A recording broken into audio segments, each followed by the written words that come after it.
everyone, welcome to my channel. Here on the Sheenapreneur channel, I share information about government contracting, veteran business content, and other business tips.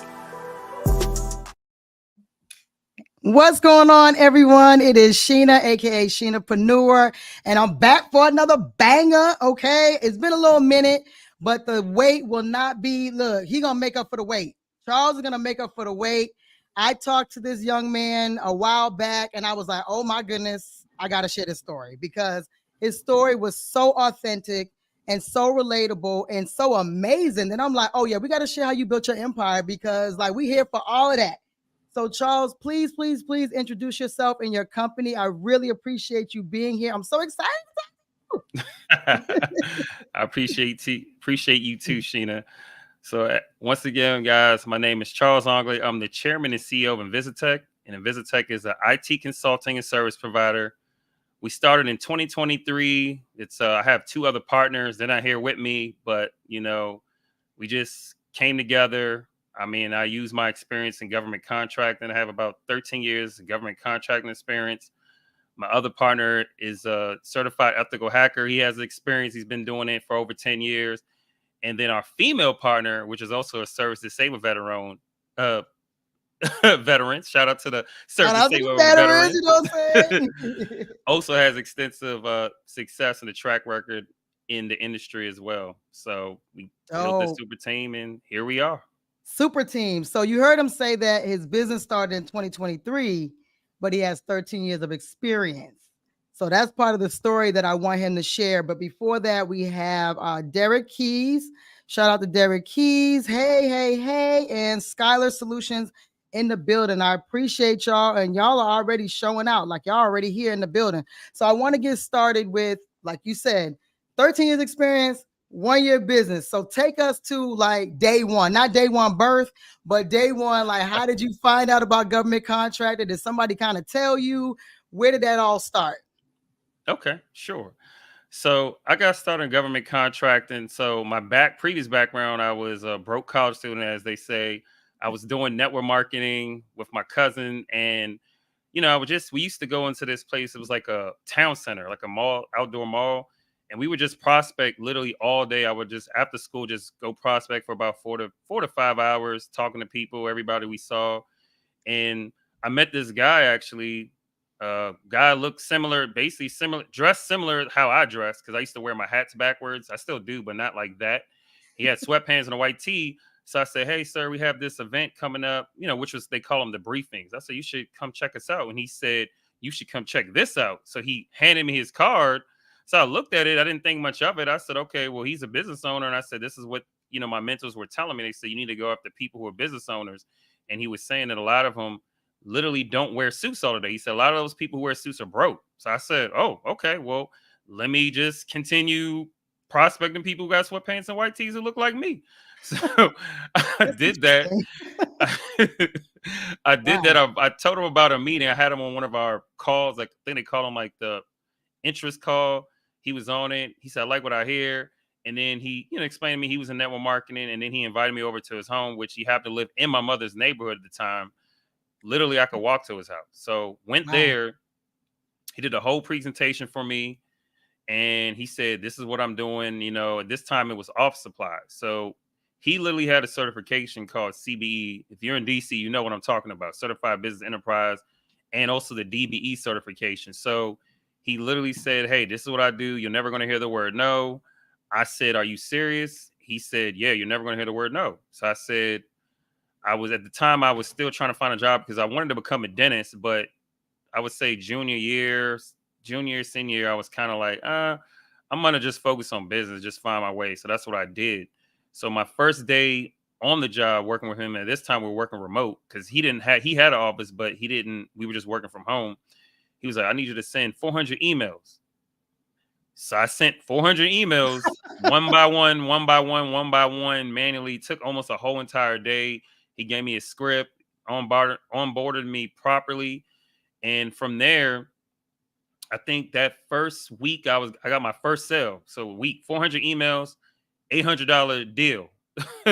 Well, $800 deal first week emailing. So which was good. It was a credit card order. We did that. And then after that, I was like, okay. Then it was slow for a while. And then he started saying, hey, you have to get out there. So he said, you have to go to these agencies, talk to people. So I did that. He gave me the catalogs. At the time, I didn't have a car. So you already know I was a liability at the time because I lost my car prior to graduating from college. Oh Lord. Okay. So he would have to take me to my meetings. I would sometimes borrow my mother's car, or there was another partner at the time he would pick me up. So he'd pick me up. I would schedule meetings, just do meetings. I was hustling. They saw a lot of in me. Fast forward, I was able to get a car probably within I would say 2 years because I started closing a lot of deals. And then he said, hey, I need to introduce you to this other part of it where it's the contracts. Okay, stop. You said 2 years worth of information in about 5 minutes. So I want to unpack all of that because I want to make sure I have a clear understanding that we all understand how we can get to that. Okay. So before we do that, what's going on, Oliver? Hey, what's going on? And best GovCon channel, Sheena keeps it real. Appreciate that. We love that. And I bring on people who I feel keep it real as well. Hello, Recreated Designs, always a supporter. Make sure y'all hit like on the way in, please. So you said that there was someone you met at the mall, and they were also doing an MLM. So if I'm understanding correctly, it wasn't like a traditional MLM that you buy into. It was like he created his own MLM. He called it like so for anyone that doesn't know, MLM, multi-level marketing, where you're bringing in people pay to come in to this organization, and then you get a payment every time somebody else is brought in, and hopefully there's always a product associated with that. Sometimes there isn't. Network marketing, multi-level marketing, same thing. So you met somebody who created their own multi-level marketing, and he just called it that, or was he with It's Raps or Melaleuca or one of those Avon?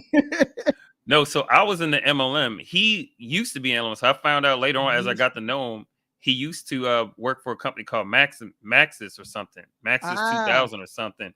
So he already had the experience. So he kind of ushered me into the new, a new way to make money. And he was saying imagine you do something, you're working directly with the government and they don't say no. So I really didn't believe him when he said that. Got it. So he, you know what? We talked about this too on the phone that people who did multi-level marketing, it seems like there's a little bit of synergy there. It's almost like you have a really, really strong hustle spirit, which, you want to turn the hustle into building a business and not have to hustle. And we talked about that. So it might be something there, something to it, with that. I might do a little survey or something.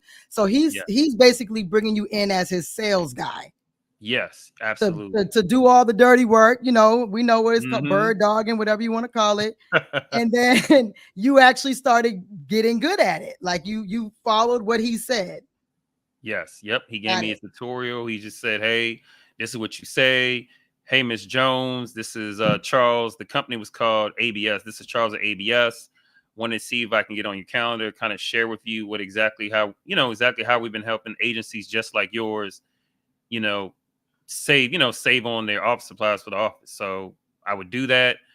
I found out early on that my niche was women. So I can close my eyes. I guarantee that if it was a woman on the other end who was a decision maker and they were probably over the age of maybe, I say 35, more than likely I'm getting their business. And that's what happened. I did it I literally was praying it was always women, because most of the time when I got in front of them, I used to be in a suit. I didn't look as hefty as I look now. I didn't have this goatee. I literally had a smooth baby face. So I was thinking that maybe the only reason why they were giving me a shot was because oh, you remind me of my son or my nephew or something. Because I would always say I would have the baby mode, the baby appearance, when I was talking to them. So we did that for a long use time. Your charm to your advantage. That's right. That's whatever we got to do, right, to get the sale. Not everything, but if you could just show up and if you can just show up and smile and charm them, yes, that's always good. Yes, and that's what helped. I did that. That's exactly what it did. I was always in a suit too, tailored suit, smelled good all the time. So I would just go to the office, sit in front of them. They would introduce me to people, and then my network of different agencies started growing because I found out I I was working through agency. So I start off with like one person that I knew, then expanded to everybody in the agency. So I would do that multiple times, like agencies like Library of Congress, for instance, Smithsonian, um, What? the entire DC government. I mean, at this point, I literally had target every single I've done business almost every single agency in DC government in the time that I was with the company because I wanted it that bad. You know, I had to prove a lot of people wrong. My mother, my brothers, my sisters, some of my best friends and friends that I knew. Cause they were like, Charles, what are you doing? You're supposed to become a dentist. You know, you're doing this little thing, you're wasting your time. But I said, look, I mean, my mentor actually has his house that he got off doing this. He has his BMW. So I'm like, if he did it, why can't I do it too? So Why can I do it? We all know we all know the type. People are gonna look at you like, especially if you're a serial entrepreneur, like I'm is. It's yeah, really when you bring something new to someone, to your family that you've already ran several ideas by. Sometimes it can be a little challenging. So with that, you just went. You either called these people on the phone or you went to speak with them directly to sell them supplies, but they were government agencies. You didn't even do yes. bidding or anything like that. Nope. I didn't start doing bidding until it was like year 2. Because I mean, he had mentioned it, but he wanted to kind of like I had to pay my dues basically. Mm, Unfortunately, if you're going to somebody, you got to pay your dues. So I paid my dues for 2 years. Then he said, I'm gonna show you another side of the business. I'm like, what do you mean? He said, there's this got it. contracting side. So he was like, where he said, how you getting those credit card orders? I was like, yes, sir. He was like, imagine you can do an order and you could see profits from like 2 to like 10 2 to 10,000 in like just one contract. So I was like, well, how do you mean? So he showed me the receipts of this, and I was like, oh, really?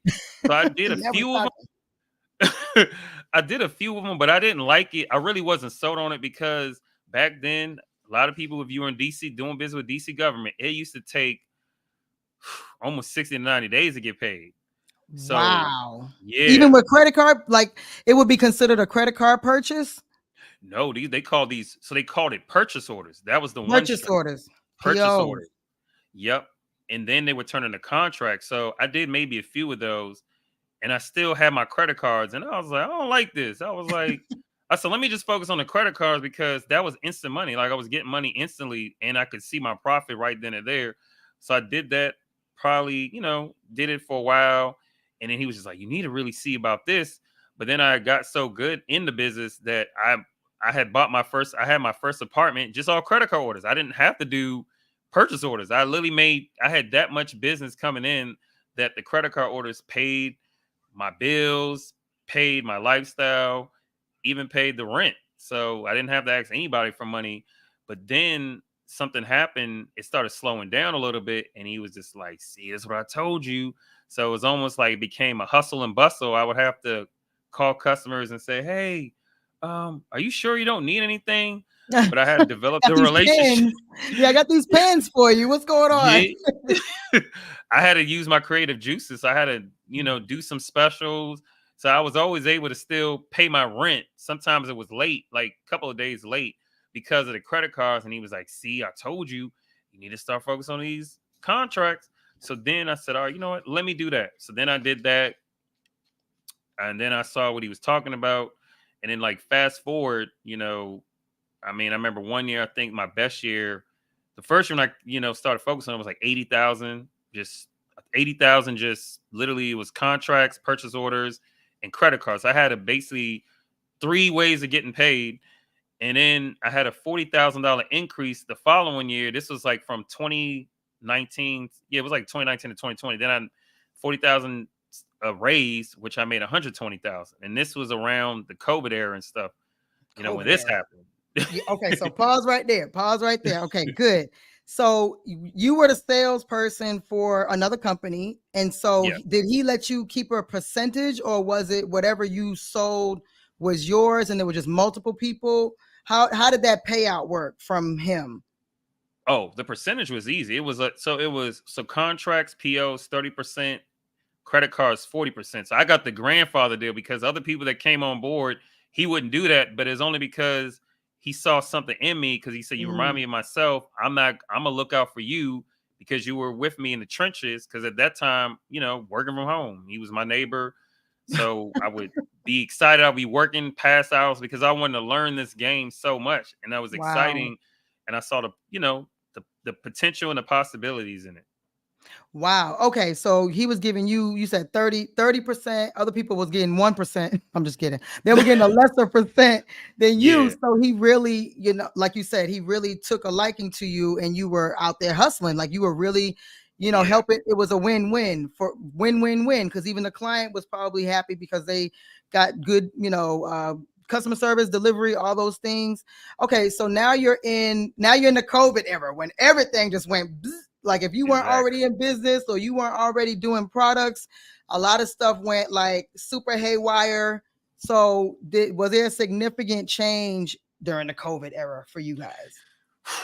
That's literally probably like our best years. Like literally, Oh, like yes, like what was happening was customers will call, like literally, like something was up. This is, I'll say this. I remember it was like around, I want to say the summer of, I say, but before we had the shutdown. So we just kept seeing these large requests like Clorox wipes, mm, the gloves. So we wipes. didn't think Who much remembers the of it. wipes? Who remembers the wipes? Yeah. Who remembers the wipes? Say wipes. The wipes in the it was like pandemonium. But go ahead. Yes. Clorox wipes, gloves. So we didn't think much of it. And then the deals were like high. They were like 70. It was like the quotes are coming up to like 75,000. So I told my mentor, I said, hey man, like something's going on, man. I think something is coming. So he looked at the email and he was like, Charles, we need to jump on this. So we told the customers we could get it because at the time we had some of the top distributors in the game to get the stuff. So we were getting orders, and then what was happening was they were like, oh, ABS is the one that can get these supplies. Let's go through them. So Bet. literally we had all of the government, and these were credit card orders that were coming in. They were like $200,000, $300,000 on a credit Woo! card. We couldn't believe that this was even true. The government. The government, because they Oh my had some gosh. special, yeah, they had some special emergency that came from the mayor's office that said, hey, they say their credit cards was like an open line. Okay, let's talk about that. Okay, wait, pause right there because that's significant. And a lot of people ask, CL the man said, "How did you get the credit card order?" And I'm gonna let you answer that, but I just want to explain that micro purchases, they're supposed to be a number, right? It's ten Yes. thousand, and then when it comes to like simple acquisition, it's supposed to be. It was one time it was 250, then it was 750, but regardless, right? It all depends on what that agency's card is. So even if the limit is supposed to be 10,000, they may be a sub agency that only gets 2,000, Hmm. 1,000, or like he said, 200,000. We got into the product game for like 1 second. I wish I had known you, but my experience was horrific. It made me not want to do it anymore. Oh no. And but that particular agency, it wasn't a government, it was a hospital, and they had a $35,000 limit. So, or $40,000 limit, something like that. So really it depends on the actual agency how much it could be. If it's open and they can just get it open themselves, they'll make a way. So just remember, when it comes to micro purchases or credit card purchases, it may not always be on the micro level. It may just be, we got the credit, just like your credit card. Some people out here got $100,000 credit cards. Hmm. I'm not one of them, but there are people out here that have those high spending credit cards, and the agencies is the same way. Okay. So go Yes. ahead. Yes. Yes. So they were like, it was crazy orders. It was like it went as far as like, I think it went as far as like milk, like baby formula. It was like hospital gowns, gloves, scrub. I mean, it was crazy. And then when we were seeing it, so I was cashing like big checks. It was like, I remember one point I was getting seven, and then this time my mentor was paying me weekly. He was like, you know what, we got it. We could pay. I'll pay you weekly because I was getting paid every 2 weeks. So it was like $7,000 check, Ooh, $12,000 check, $21,000 check, $27,000 check. So it was a almost like week. it wasn't even believable that I was looking at these checks that I was getting. This was all profit. He was like, "This is your profit from these deals." And Wow. I'm like, And how "Really?" low were you at that time? You said how low? How old? How old were you? That time I might have been like 30. I think I was like 30, probably like 31, 32. That's a pretty good payday. A week? Yeah. A Yeah, week, weekly. especially like it's almost like you're addicted to getting more stuff because you're like, shoot, I didn't had a $27,000 week. I want more of that. So that's And really like it becomes really, a part of the people that are in the sales world, and you're capitalizing on something that people, it's a win-win-win again. People really, really are getting something, you're getting something, the company's getting something, and I can only imagine what his check was looking like, right? And I just exactly want right. to just identify Mr. Oliver Queen. He is actually a government contracting expert. I had him on the channel before. He teaches contracting officers how to be contracting officers. So he's the man. So he's endorsing that. Special permission was granted for urgent and compelling orders during COVID. Yep. Not to say that I want that to happen again, but we need to be able to have something where we can all jump back into this money pool. You know what I'm saying? It would be really, really Exactly. appreciative if we could get not a disaster, but just another opportunity. Okay. So and so I'm gonna ask this question too. So CL the man said, I'm bidding on a couple of purchase cards contracts from Unison. Have you had any Unison experience? You got the same side. I didn't want to do the side, but go ahead, share your experience with that. So if Unison is a different beast. I'll say that because now if you actually look at it now, these deals that are on Unison are literally deals that are open market. Means they probably started in-house with sam.gov, or they probably started at the level where it was a sole source, but because some reason they can't find a product, they open it up. Only problem I have with Unison is that these guys bid so low. Like Crazy your low. your profit could honestly, and it's funny with the company. So my mentor had started, I work in another company with them, building this business up when I came back at one point because I had left the industry, then I came back. And with Unison, we won like I think a couple of deals, but this was based on my supervision because we had a team of people sourcing bids. So I would look at it and say, do this price. This is kind of like test the GP. Let's kind of fill them out. That's what we used. That was the reason why my mentor had a lot of success because we would fill out, our competition. So we won about like I want to say about 3 or 4 contracts that way, but our margin was like I mean 0.01. yeah, like 2% to the point where we would cancel the deal. We would just make up something like, hey, it's a glitch in the system or something, and can we rebid it or something? Rebid it. But of course, they're gonna say no because that's by law. They're gonna say no. So we're like, all right, cool. But we were just like, it was pointless. Like why we want to bid that low? So we honestly stopped using Unison altogether. You're better off using sam.gov, honestly, in my opinion. Or even local. So I want to touch on Yeah. that and get to the super chats because I appreciate y'all. But and this is not to just belittle anyone or to like tease anyone who's getting started because Unison is very attractive. It looks very easy to use. It makes sense, but just know that it's usually the last resort, just like he explained. And if it's not going to be the lowest, it's going to be something outlandish. Like I need 100 computers in Bali by tomorrow. It's usually something really crazy, and they're just throwing it out there, just hoping it will stick somewhere. So just keep that in mind because if you don't know your pricing at this point and you are trying to figure it out, and it's something that's really, really a lot of a product, and you can't even get the numbers together in your mind, it's going to be stressful because it's the last resort for the agency typically. And if you don't know your numbers, you're going to lose. Just like he said, you can cancel it, but you don't want to get in the habit of that because you've already put some work and effort into the thing, especially if you don't have a team. They had a team and they were like, no, not doing that. So I totally, I get it. I was on Unison like, oh, I can do this, but just make sure it makes sense for you. Unless you already have maybe some stuff in a warehouse, that might work. So thank you so much, Nightway. I appreciate it. Always a huge supporter. And Mr. Oliver Queen, for sure. Always a supporter since day one. Appreciate the super chat tremendously. Love y'all. Miss Kimberly said, I don't bid on Unison in my space because they're too low. And share your industry, Kimberly. She said she don't want to lose on Unison. I feel you. That's exactly what we're saying. Nightway, again, always a huge supporter. He's right. Unison has products that barely exist. He's So not you can't lying. find it. They want you to find something and deliver it in one day, or it's going to be too low. That seems to be the theme for everything. Yeah, Like, what is this mess that was discontinued 10 years ago? And Sheena told me to watch that space. I did, because I was like, if somebody's successful on Unison, send them my way, because I'm going to put them on the channel. I want to know how people have been successful. I haven't found anybody yet. Not yet. Haven't exactly. found them. So let me know if you happen to find somebody that's doing great on Unison. So, okay, you guys were, doing your thing by pretty much everywhere. You cast the net out and it seemed to be working. And that's fantastic, because you're learning on the job, and you probably didn't even really know you were learning, like government contracting on the job. I would assume you're like, okay, I'm Yeah, a sales guy and I'm talking to these people. Is that fair to exactly. say? That's fair to say.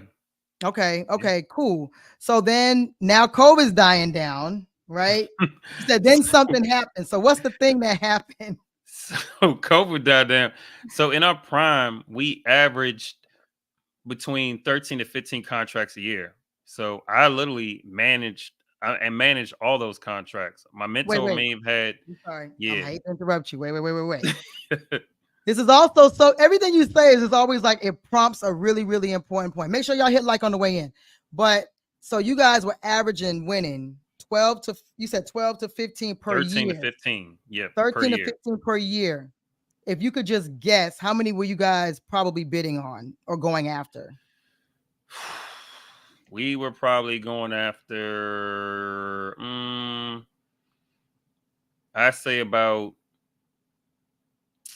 I say about 20. Oh, It was 20 about a year? 20.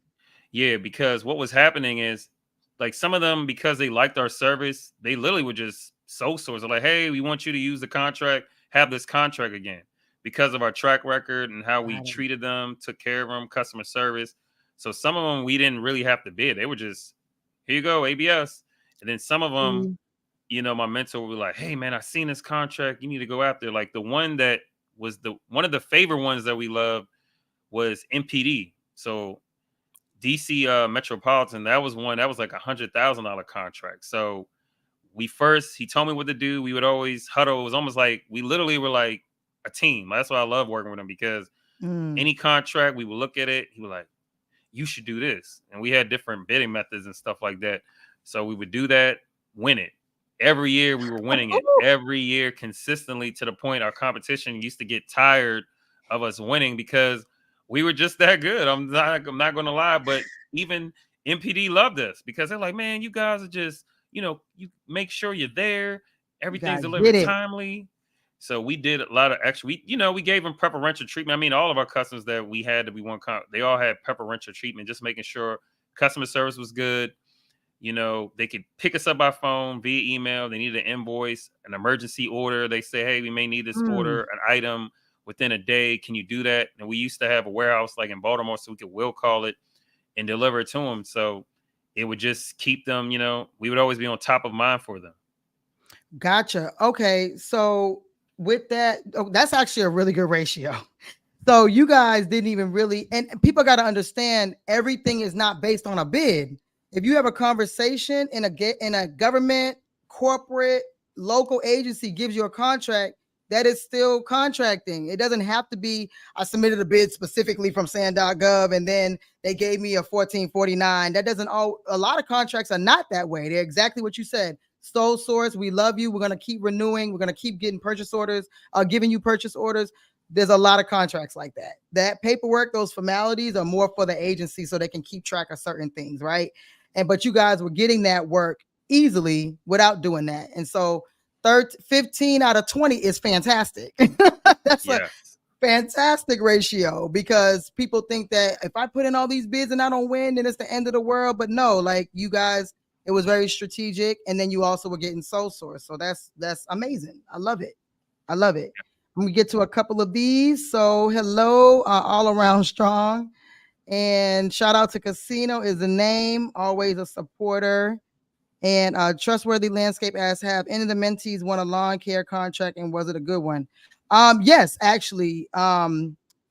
Shanita, she won a lawn care contract. I've won a few lawn care contracts. I will say this about lawn care, just real quick, Charles. Let me just put this in here. No, you're fine. But With those, usually they're going to be pretty low too, depending on where you are. So we chose to be a sub.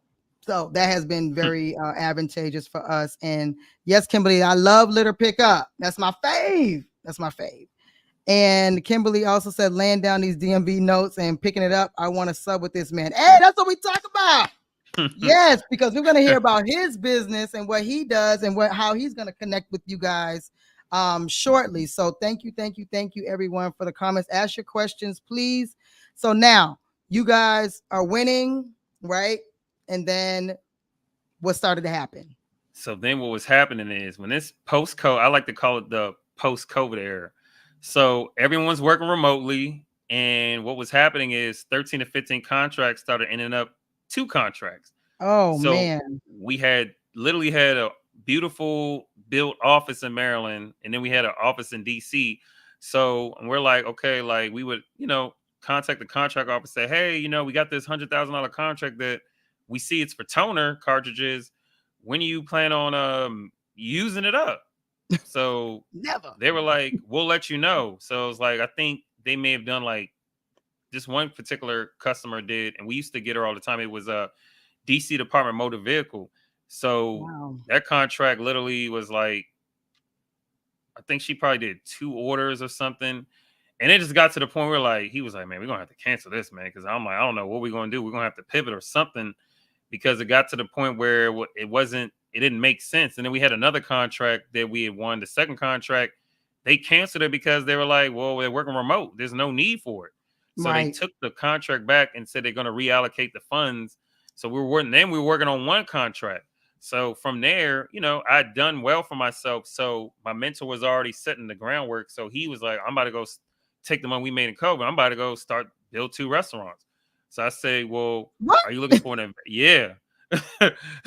So I say, can I come in on that? Can I put in to at least get a restaurant? He was like, sure. So I did that. So while we were just hoping the government contract space will open back up, it was literally like dead. And this is in the office supply industry. So I think what happened is, we didn't really have, I would say, an action plan. And that was my fault. We got too comfortable because we were only making money in DC. So imagine 99.9% was in DC. Everything, the remaining was in different states, but DC was the bread and butter. So once they were down, we didn't know how to. We had no answer for that. So we should have went to Florida. Florida never closed. Florida was open the whole time. I know. We weren't even thinking like that. We all we had was our DC certifications. And federal government, even on the federal government tip, the same thing. Like we were in office supply. So what was happening is everybody was working literally from home. So literally offices were like a ghost town. So we left the industry. I left the industry, focused on doing the salad restaurant. And then I also took some of my money and I invested in these AI vending machines. Of course, that was a failed business. The restaurant business, it failed like 2 years because I had so much money I was sitting on. I was like, I need to invest. I don't want to like splurge this money, get some Gucci or Versace or something. Not saying I was going to do that. Don't play. So I just was like, let me do that. But then fast forward, then I had literally left the restaurant and I sold my stake in it. And I said, well, I got to go get a 9-to-5, because the government business, office supply was dead. All our competitors, some of them shut down. Some of them sold their businesses. They went and did other things. So we were probably like the last ones, us and maybe 2 other businesses on the last ones kind of like holding on. We were on life support at this point. You know what I do like though, because you just say everything so matter of fact. You're like, yeah, so I just went back to work. And like people, you got to understand there's ebbs and flows, right? They were living the high life, which if you're a business owner, especially if you've done more than one business, you got to understand that these things happen. Even Nike, he was working nights. He was a professor at night and he was not turning a profit for, what was it, 10 years? Who gonna do that? Look, I don't have that kind of fortitude. I don't have it. If 10 years I'm not making a profit, this is not going to work. The business is over after 1 year. So you have to have the fortitude to know that, okay, well, maybe this specific part of the business didn't work or this specific business didn't work. But guess what? I'm going to just keep on going. That is so important. And I love how you just like, yeah, whatever. Went back to work and then I tried this. It didn't work.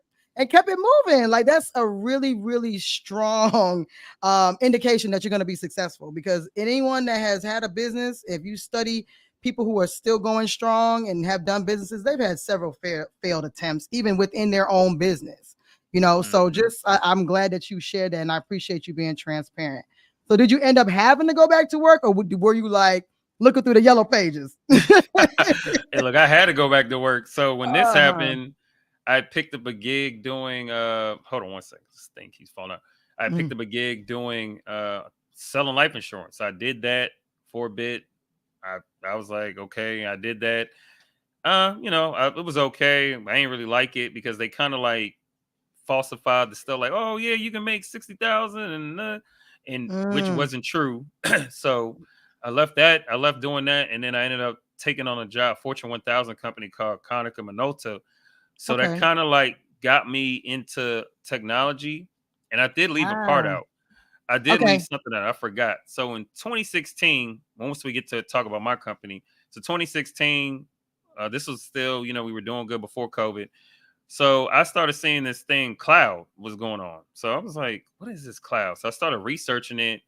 And then I almost like telling my mentor, I was like, hey, we need to see what's going on with this cloud. He was like, yeah, you can check it out.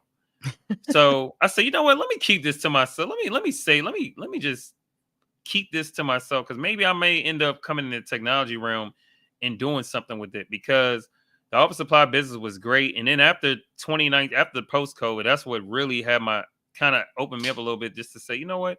If I ever do a business, I'm not doing office supplies. I'm gonna do something technology related.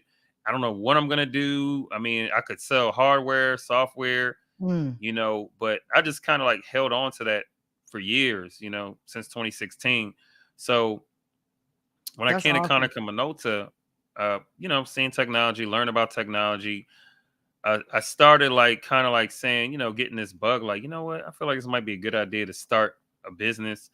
And the only reason why is because, Konica Minolta, we literally, my vertical was law firms. I think I had Lidl. I had a company called Verisign, but I So had what does law that firms and real mean estate. when you say you're vertical? Like what do you mean, like when you name Okay. these other companies? Help us Yeah, out. so so the verticals, they meant like, so basically on this team there was like four. I was in Virginia, Northern Virginia. Hmm. So we had four sales reps. So each person, like, they had different verticals. So somebody had to do manufacturing and engineering, someone had to do retail and print, someone had to do like grocery stores Oh, and it's like grocery stores and accounting, and then someone had to do real estate and law firms. So each of us, four of us, I had the real estate and law firms, but I also had sprinkle of some big companies, because they would give us two big companies. So at the time, I had the biggest company that I managed on the East Coast, which was Lidl, because their headquarters was in Virginia. So I had them, and then I also had another company called Verisign. So doing that, I had some success, but I think the turning point was when I had a law firm. They were like, oh, we're interested in getting a pen test. And of course, the views, if you don't know what a pen testing means, it means they're hacking. A certified ethical hacker is hacking into the system to see what vulnerabilities do you have, how you can correct, or what do you need to do. So I told a law firm that I was prospecting, I said, hey, to do this for you guys is going to be 20,000. So of course, imagine a law firm that has 10 employees. How do you expect them to have 20,000 sitting in a checking account ready to spend just to do this? So most companies that size are like, we're just gonna small. go Yeah. use antivirus, or we're gonna use McAfee or something. So that's where the And idea these are okay. ignited. So for everybody that's okay, let me back up. So when you were working for the other company, you're like, I'm working with these other companies, meaning that you were providing like IT services. That company was like Yes. an IT what's the word I'm looking for? Like protection company. Like they made sure you hire that company if you need any type of IT protection, Yes. like Yes, they for your were. Yeah. network. Okay, so you were managing a couple of companies, and then you found a law firm. It was actually a smaller law firm, and Yes. they wanted pen testing done, but then they probably couldn't afford it from that big company that you were Yes. working for. Yes. Got That's it. See, exactly. I'm only because I'm in IT, y'all, because otherwise I would have been like, so we got to break this We down. better So hire you. Them days is over. Days is over. Yes. Okay. Go ahead. So work there. I mean, they said 20. I told them 20,000 when we sent them a proposal. They said we can't afford that. So I started saying to myself, I'm like, you know what?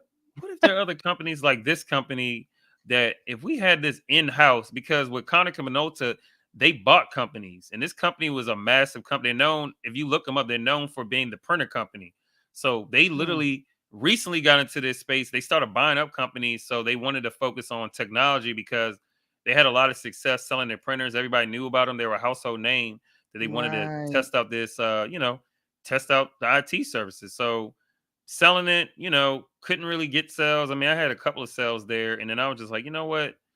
I need to start my own thing. So Woo. I had So how long were you at that company before you decided to jump off the porch? it was about a year, literally almost Wow. a year. Yeah. You gave it the old college try because after day three, I'm like, wait a minute, I don't think this is made for me. I'm gonna go ahead and jump off the Yeah, porch I mean, extra early. my stick to itiveness kept me in there because I was a hard worker. So I literally did it. But then after a while, I was just like, okay, we're not really having success.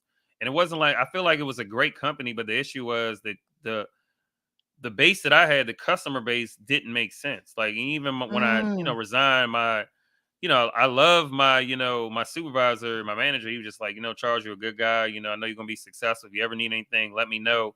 I just feel like they gave you a lousy territory. I'm like, which is true because it's like I ah, got everyone else was having success on my team. Me and another person weren't really having success. And I had the bigger companies, but they just were dragging their feet, wanted to mm, go low, above, and go super below GP to the point where we weren't really making money. Like the only way I would have a nice commission check was I was hoping the deal had to be over 100,000 because wow. we were only getting paid 25%, which was fine. But these guys are like, we want cheaper. So we had to go like even 2%. Wow. Okay, so Yeah. you had to take down your commission in order Yeah. to make the deal work. Got you. Okay, Yeah. so that gave you the kind of alley oop. Make sure y'all hit like on the way in, but that gave you like the alley oop to say, well, let me learn. I was already kind of learning about this, thinking about this for a while. So let me start my company. So tell me how that started. Okay. So it started like I started planning it in March, and I had met one of my partners. March of His name is 2023. yeah, March 2023. Okay. So I started kind of like figuring out the name. I had this idea. I had a logo. If you see my logo, it looks like a lot of people when they see it, it's a square root sign. So I was fascinated with Yeah, it. And I remember telling a friend a long time ago, I said, I have an idea that I'm gonna have this $1 billion company. I just didn't know what it was gonna that be called part. because yeah, I didn't know what it was gonna be called. I thought it was gonna be medical supplies because I want to become a dentist, and I felt like I owed the world of dentistry, as a payback to say, hey, I wanted to do it, but now I'm gonna come back and figure out something. So I was thinking of that. So I sat on the idea. I would be, in my after hours, just googling names and stuff like that on GoDaddy, literally just saying, what Yeah. domain name can I buy? So I said, you know what? Let me think about this. And I said, I said, you know what? I'm fascinated with Invisalign. I've always been fascinated when I saw Invisalign. I thought it was a cool name. So I said, what if I was to take the INVSA and then the TEK? I started doing my research and they were like, well, if you use tech, if you have a TEK, it's short for a tech company. So I Ah. said, why not Invisitech? So then I did that. I put the name and GoDaddy. I was like, oh, I bought it immediately. I said, I got to have this name I because, love that. That's good. yeah, When that because the name thing, calls you, the name gotta call you, gotta reach out and touch you. So that's awesome. I love that. exactly. Yeah, I had to. And two, because nothing when you do your research, when you're building these companies, you also have to look to make sure they always say that you don't want to have a long name. So I said, all Yes, right, let me Lord. have a Been there. name. Yeah, Been that's the there, done main that. thing. So I And some said, of these okay, corporate, go ahead. Yep, yep, yep. go ahead. Well, I was gonna say some of these corporate, if you look at corporate companies, large companies, companies in government contracting, even except for big ass fans that I just found out about the other day. I was like, what the hell? It was a company called Yeah, Big what is Ass that? Fans. I was so shocked. But anyways, besides that, so a lot of these companies have one word, and like your company name is extremely like it's corporate. It's it makes sense. It's easy to pronounce. It to me it checks all the boxes. Because of course, like it's like who cares? But then like people do care in a way. So it Yeah, fits exactly what you're saying. And it's it's cool, it's modern. So I think it checks all the boxes. I love it. I appreciate that. Yeah, yeah. That's So were you always a business like were you a business kid? Were you selling painted rocks door to door? You were just always that person? yeah. I mean, I started my business journey. Maybe I want to say like high school. Like we would Mm. sell. I would sell like CDs. I mean, people in the DC area, you know about it, like Go CDs. I would sell CDs, Go CDs. DVDs. You were Yep. that guy at the train Ye- station, CDs, DVDs. Yeah, that Oh was my me. We would God. sell those. We would sell candy. I would rent my outfits out. So we would, my brothers and I would always have the flyest outfits. So if somebody wanted to wear an outfit, I would run it out and say, all right, this outfit for you to wear for a day is like $20. So I would rent my outfits out to my friends and stuff. It's like, oh, but you couldn't turn around because it was a fly outfit. So I I would do love that. you were FUBU. You were Yeah. FUBU. You were like, here, put on this jersey for this music video. You hear me? That is so Yeah. awesome. I love it. Yeah, that was me. I did that. I would save our lunch money. So we used to get lunch money and stuff. So when we get lunch money, our dad would advance us it. So I would use that money. I would take that money and I would flip it. Basically, take it, go to the mall. My mom would take me to the mall, buy some CDs. We would burn it. We had the CD burn. We're probably the only ones in our neighborhood that kind of had the CD burn the CDs, buy like the Memorex pack, take that there, sell it for like $5. I would look at the market, see what everybody was charging. So I was like, hey man, I got this deal. I could give you 2 CDs for $7. So it got to the point where everybody said, go to Charles because he has a good deals. And I would always make sure I was there when the CD dropped. I would get the intel. I would get the CD. I would know when the CD was dropping way before the masses. I would say, Mom, I got the money. Let me go buy the CD. Take it. That night, I'm just burning the CDs, go to school. It's like, hey, I got the new CD. Got it 2 for $7. Bye. Wow. So I did that. That's what helped me get all my Jordans, all that other stuff to stay fly. I had to And you do were what I renting out your outfits. You were wearing the outfit and you rented it out. You're like, hey, if yes. you want to be fly like me, you can rent this. Now that's new. That I Yeah, haven't heard of people doing. That is really, really new. And you were a born hustler. Ain't nobody taught you that. Ain't nobody taught you that for real. That is a lot to like just say, I'm trying to get this money any kind of way. And obviously you were getting money from your family. You had lunch money. So it wasn't like you were, you yeah, know what I mean? Like that's a really, really like born skill. I was a born entrepreneur too. So I'm feeling all of that. That is awesome. I love it. yeah. I love to I hear appreciate it. it. For That- sure. and that's what it helped. Clearly, because it taught you the hard work, and then you starting from like a couple of dollars, then you know that you can go into other things. And a lot. I always ask people, are entrepreneurs born or made?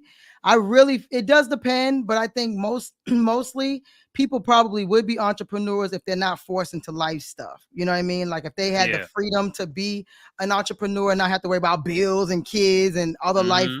challenges, they probably really are born entrepreneurs. But there are some people who, based on certain things, are like, you know what? I think I want to do this. But I think they were really born with it because you just have to be crazy to Yeah. jump out here and say, I'm going to create something out of my brain and then hope I make money from it. Just hope. Just beg somebody to pay me some money for it. Essentially, that's what it is. So I really, really love that story.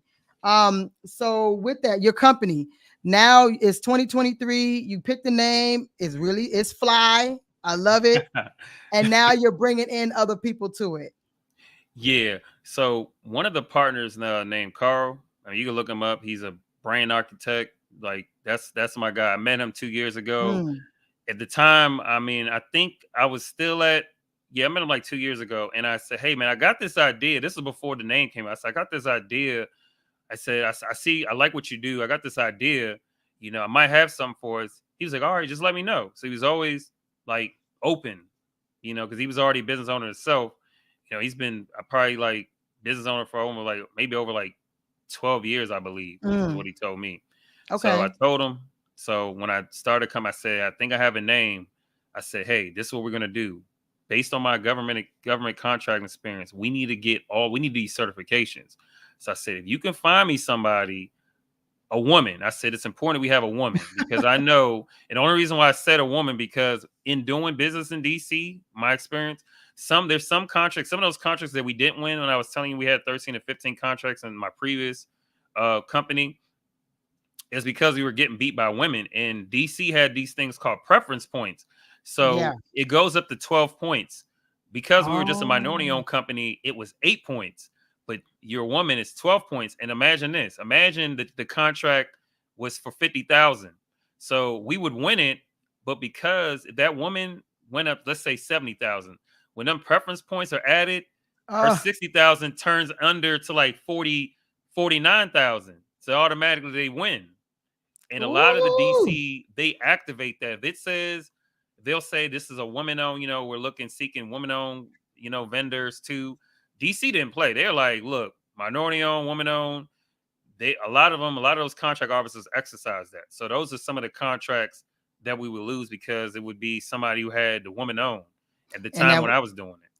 And that's interesting because what I noticed, well, let me just take care of a couple of these. Thank you, Hannah. Shout out to my cousin, Hannah. Woo! Love my boo. Love my boo.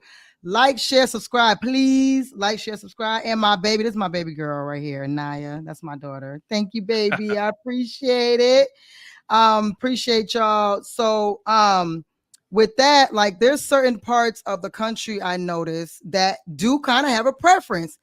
Here in the South, 8A. I don't care what you talking about. 8A, 8A, or the local equivalent, which would be like the MBE or the DBE, right?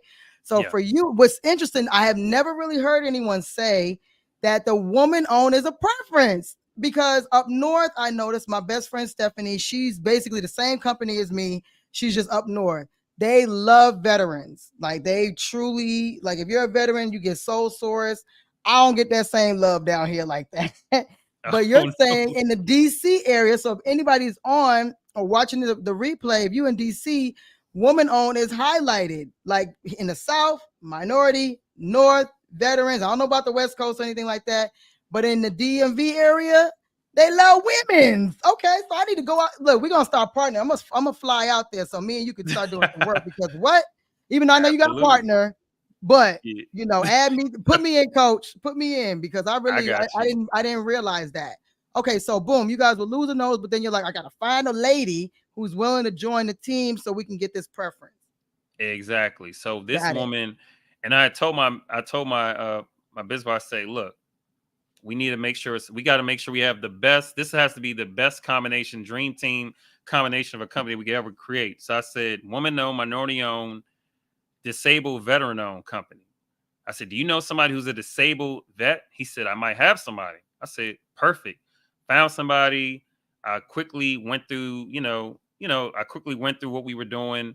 At the time, I left my job, my 9 to 5, and I was working. My mentor brought me back on to help him build this other company. So I was still building the restaurant supplies guy. Yeah. He's like, I got one more thing. Okay, got it. So I helped. He brought me. He said, I'll match whatever you're making. Just help me, build this company out. Wow. And it'll be the same thing we were doing, but it was going to focus on construction. So I would do that. But in my after hours, I would do, build Invisitech up. So, wow. We had the girl, and, everything was fine, and they were like, we need you, we need to get this run. We had like a whole meeting, and I typed up a Word doc of all the things that we need to take care of. So they said, Charles, this is what you're responsible for. I knocked everything out just like that, because I took all my money that I made. I still had some money I made from my restaurant buyout. Plus, I sold my vending machine. That was the other business I was telling that failed. So I had that vending machine money, and I used that as capital to basically buy all the stuff, whether it was registering the company, getting a phone system, getting the office space, any type of expense I could think of. I had it allocated. I would check it off like, all right, this is the budget we're doing. And this I man did organized, y'all. You are more organized than me. You really are not playing. You're like, okay, well, here's the plan. And most people will say that, but they're not going to really execute it. You didn't go, like you said, I don't know if you bought maybe one pair of Versace glasses, but you didn't go out there and blow it. You knew you had other things that you had to do for this new thing. So that's organized, and that's really, really great. Absolutely. That was a Capricorn in me. That Capricorn started kicking in. Oh, Lord, you didn't set it all. Capricorns are like, it got to be like this. Exactly. This way only, ain't no other way. You said it all. Look, you don't have to say no more. I already know what I'm dealing with. That is so awesome. Okay, so you guys are building you guys are building the structure of the company. Yes. And you already know you want to be in IT services, right? So did you already know what type of IT services? Yeah, so when I told him, I said, hey, we could do service, because I told him, I said, at the end of the day, we're showcasing you guys' skills, all because they wanted to get in government contracting, but they didn't like to do bids. I said, okay, throw me in. I like to do bids. I like to source the bids. So this is a win-win situation. If I like to do bids, you got the skill set in the background. We come together. It's a win-win situation. Yeah. So we said we're going to be an IT consultant service provider, because my business partner was already doing that in his own company that he had. So he already was doing it for some years. And that's how he was able to be, job free for like over 10 years. Wow. And then the other partner, she was still working for the government. This is the ex partner, because we had to move on. But she was still working the government, also did subcontracting work. So what was happening is I was building the foundation. We had everything up. We didn't even have a website. So the crazy thing about this, and I hope, everybody's listening to this and seeing this, we literally won our first contract without a website. Yo, stop. Stop. When people talk about Sheena, can I use a Gmail? Do I need a website? I'm going to shut up forever, because he just said that he won a contract without a website. So don't ask me that no more. Ask Charles, because I don't know. I thought, and I will say this. I've seen some people that have multi-million-dollar contract winners who have a trash website. I've seen some Gmails that have one contract. So I will put the disclaimer that sometimes I will say, hey, it may not matter. If the numbers matter, if the proposal matters, or whatever, the relationship matters, it may be just fine. Charles just told y'all they didn't even have a website. As an IT company, that's no shade. I'm just saying that just lets you know that some of this stuff really doesn't matter, right? Big ass fans. It don't matter if there's a curse word in your business name. Sometimes it's about whatever the agency needs at the time that they need it. Boom. So tell us about that first contract. So the first contract, really I wanted to test myself to see if I still really had the bid experience, because I was a bit rusty. So I said, everything that I've learned over my 13 years, let me see if I still got it. So it was for video server upgrades with Maryland Stadium Authority. I saw it. At this time, we already had, when I came on board with the business, I literally said I got to get all of the top tech distributors. So I got all of them in my back pocket. And at this time, I said, okay, I can go after this. I would send them a call and say, hey, I need a quote for this. Can we put a deal reg in if possible? So they were able to do that. We submitted our bid. I think the bid was for $200,000. If I can remember correctly, I want to say that deal had almost like, I feel like I could have had maybe $12,000 profit in it, because it was 3 sections. So we bid on all 3 sections. So come back, they say you're awarded. I was a little bit upset. What was the time period? So how long was this? Was this a multi-year, or was this like a one and done? One and done. Oh, man, when I tell you I love those. So $200,000, however long it took y'all to finish. Yeah, but see, here's what happened. What happened was, okay. What had happened was the contract, we won it on paper. We were the lowest bidder. However, what they did is they broke it up and said, we want to have 3 vendors.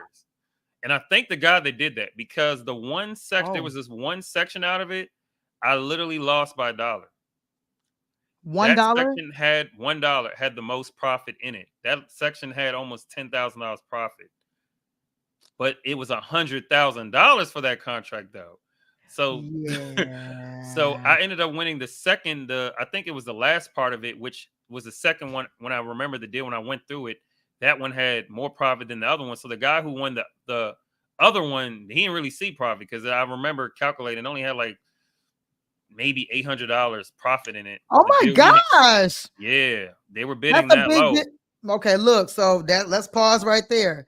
So remember that there's several things you said in that one contract, right? So for one, anything can happen. You're like, bet we're the lowest bidder, but then all of a sudden the agency's like, nah, we're gonna change this up and have 3 people conduct 3 different sections of this. That's very, very important to know, because that happened to me one time. Let me give him a quick little bitty story. Yeah, go ahead. The same thing happened. It was a $2.5 million contract for the state. And we were like, oh my goodness. But how they worded it was all the vendors won the $2.5 million contract. That's kind of like an IDIQ, but it wasn't like an IDIQ. So we didn't know. We just all thought we were the only ones that won, but no, everyone won. And it was like, it ended up being like 3 vendors. It started off with 5, whatever. So we ended up making out well. But to your point, it's like, I thought I won the whole thing. We was going to clean the whole state. Boom. So that didn't happen. So then you're saying, okay, with each of these sections, however the agency decided to break it out, it was weird because, like, I guess you as a bidder, when you bid on the whole thing, you could have possibly said, well, I'm going to build my profit on section 3, not even knowing there was going to be a section 3. Yes. But it ended up being where, like, the person in the middle is like, okay, I got $100,000 contract, but I ain't got no money because I thought I was going to get the whole thing. And a part of this is, as well, is you were the lowest bidder. So you're like, bet. And that's happened to us a few times. I don't even want to go into it. But you're like, I'm the lowest bidder. The lowest bidder doesn't mean you don't make any money. You just the lowest bidder for this particular thing. It could be $1 million. It could be $2 million. And you're like, in your mind, well, roll me my award letter. And they're like, nope, not happening. So there's a lot to unpack there because that's a range of emotions. Because you're like, yes, lowest bidder, yes. Then they're like, no, multiple vendors. You're like, damn. But then you're like, okay, well, you're saying that the one that you got ended up being a pretty good profit. Yeah, Is that right? Yeah, it was decent. It was like, I want to say it was like about 2,000. You know, I wanted the 10,000, but it was fine. So I told my team, I said, hey, our first contract, good. They got excited, but they were like, I was like, okay, now it came to the moment of truth. Okay, how are we gonna purchase this stuff? Because you're talking about video server upgrades. It was like these big security systems and things like that. And at the time, I didn't know that my distributor had given me a line of credit because we're a brand new company and we had no website.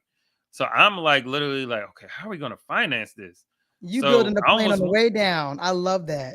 Yeah, I was almost about to just say, hey, send me an email. Hey, we can't perform the contract. Come up with something. But then I had emailed my distributor. I said, hey, we got this contract. We won. However, we need to know, do we have a line of credit or can I apply? And then I knew it was a guy because they were like, what are you talking about, Charles? Apparently, I don't know if you saw, we gave you a line of credit. I'm like, really? Where? So I saw it said 35,000. I said, oh, perfect. I said 35,000 line of credit.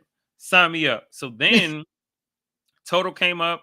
So they said, hey, so we saw that it's going to come up to about 30. I think they said like 38,000. So they were able to do a one-time extension, but then they said, well, we need about 2,000, like something like 2,000. So I started panicking. I applied for banks, M&T Bank. They denied me. I tried to go through some grants. They didn't show me no love.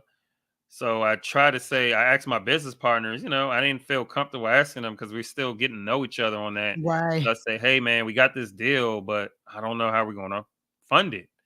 And then with the female partner at the time said, why would you have that much profit? Why is it that much profit? Why we got to put out so much? I was like, this is Maryland. I mean, I've never bid in Maryland. They bid very low. I mean, I was just testing it out. And I said, and if we bid it higher, we would have never won. Right. So there were no resolutions. So I basically was like, let me just see. So I started asking, family members. And family members, we had a huddle, came together, and I said, look, I did the calculations. I saw the profit. I said, hey, if you guys lend me 2,100 is all I need. I'll figure out the rest. Because at that time, I was also, I would do whatever I could. I would do Uber Eats or I would do like Instacart just to didn't sleep. I didn't sleep just to get the rest of the money because I was like, I don't want to come out of ask for too much. Because then I said, all right, the interest on this, I'll give you $700 back. So 2,100, no one could turn the deal down. They were like, it was over 30% return on it, 30% return ROI. They're like, shoot, here you go. So got the money with the Instacart and the Uber Eats money. And then we were able to finance the deal. We got to the customer. There was a lot of bloopers too with this deal because I'm thinking we processed the order. The order comes to my office. I'm like, and they say, hey, Mr. Anglais, you actually have these heavy boxes that came in. I'm like, what are you talking You got about? What heavy box? 2,500 boxes that came. You're like, what? Literally so heavy. And I was like, No. what? I'm like, And why there did was they come? servers, like the you said Servers, servers.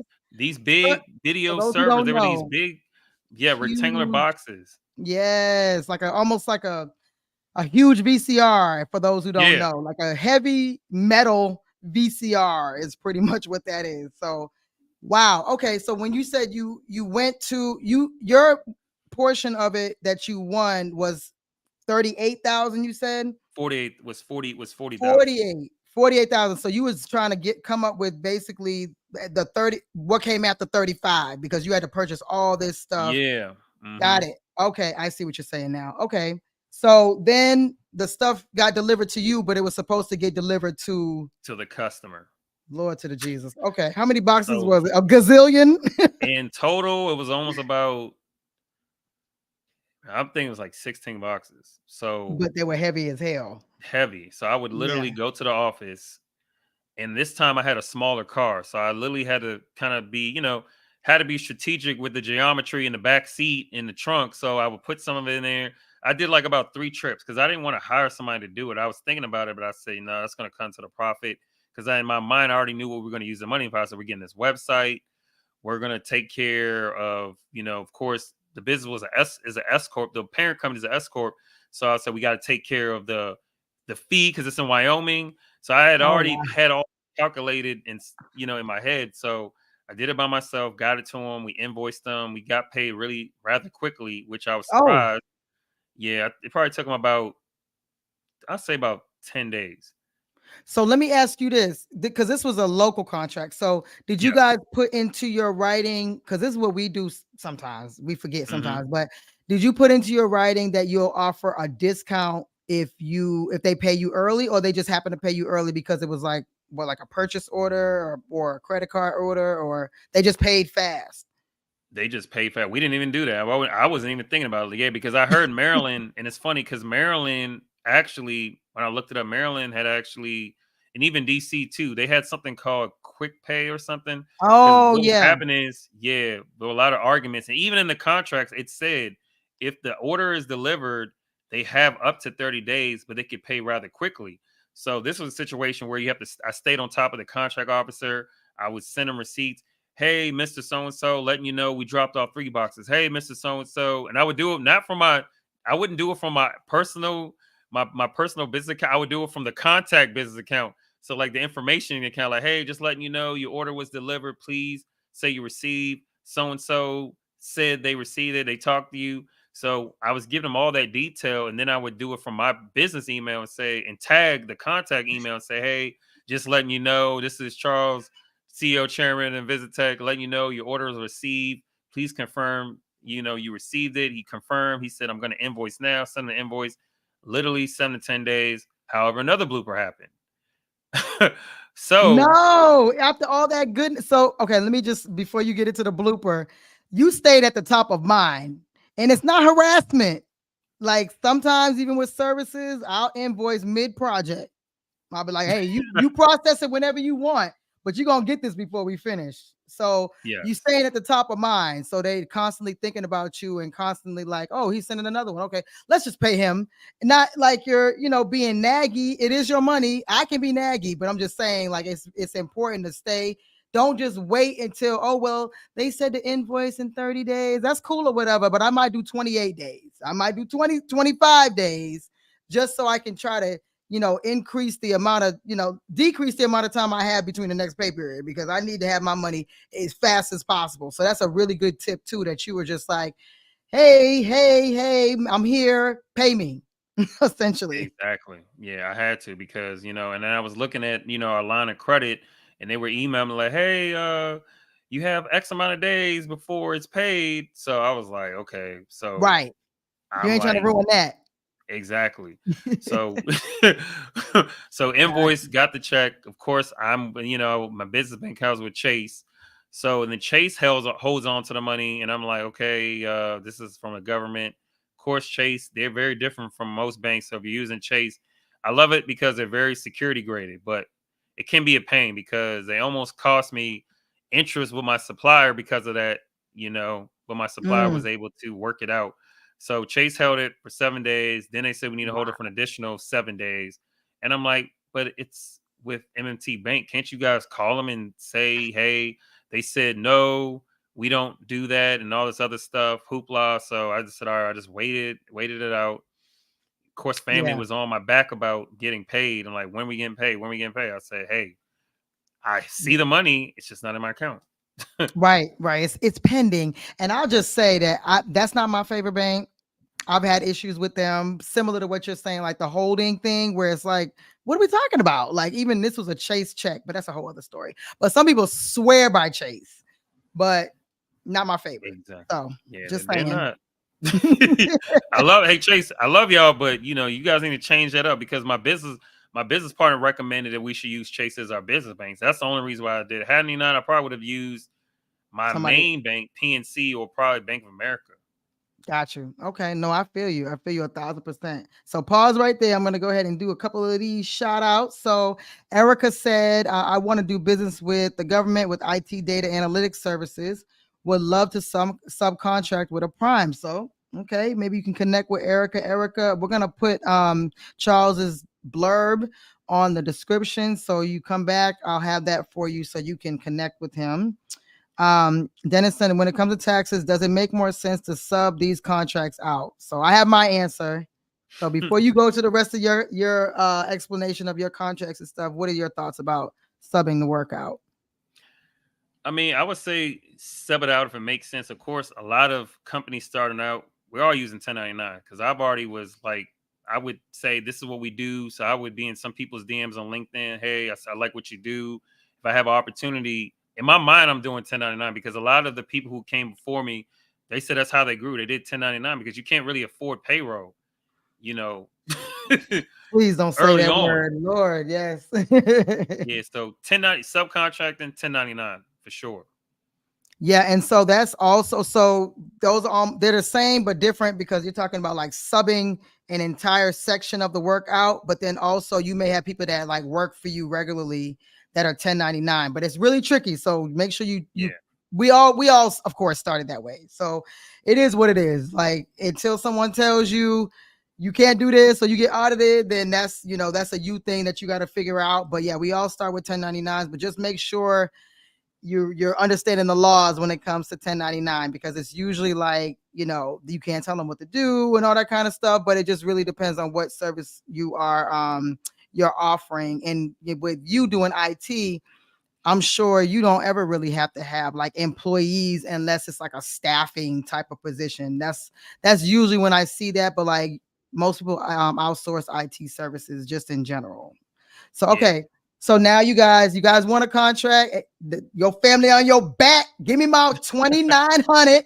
I want my 2,800. I want my money back. So got it. And then the bank's giving you the blues. That's another thing that people think you can just take a contract to the bank and the bank is gonna be like, oh my gosh, we've been waiting for you. Here's all the money. Not true. I'm sorry. I haven't found one person that has had success with that unless they had a perfect credit score. And even then, if you're a startup, still probably going to be a little shaky, Yeah. unless you already have a relationship with your business bank.